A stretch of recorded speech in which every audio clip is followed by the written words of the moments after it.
Mom was mean. Here, Andrew.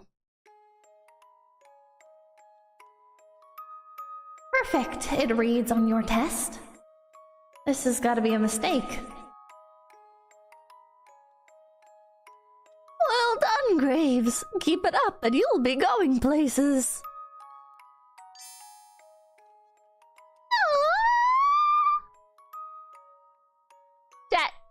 Chat, this is how I felt at school. This is how I felt at school.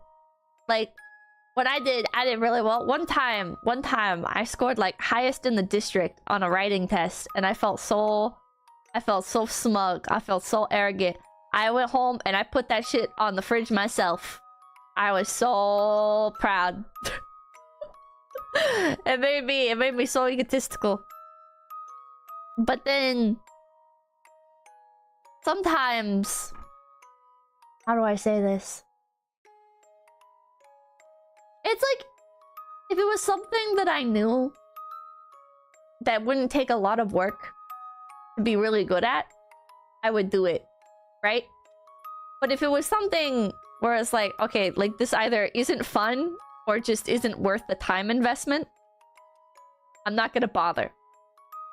So I would, like, I could have like like fucking perfect scores in some of my classes and then have like actual Fs in others, because it just, and it was so inconsistent too, because I'd get like an A in math one year, and then the next year I was at a different school and I just couldn't get into it again.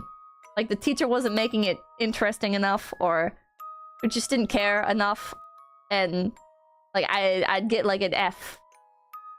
Like, I thank you. Pride is a sin, Pippa. True. All or nothing specs. I got that all or nothing brain. That explains so much. Pippa had ADHD for sure. I guess. I don't know.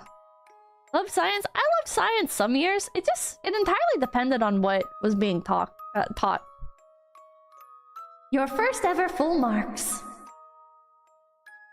Maybe you really could be going places.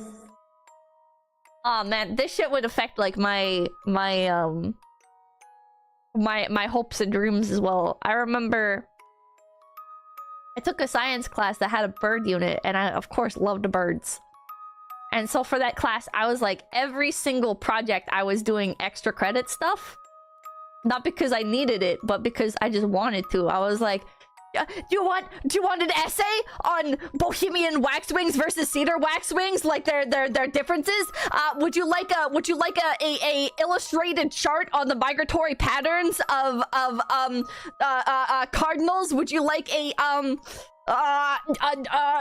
illustrated kids book with like dedicated like fun facts on every single page that incorporates with the lesson and what's like being written on every single page about great blue herons and egrets? How about difference charts between the egrets and great blue herons? Blah blah blah.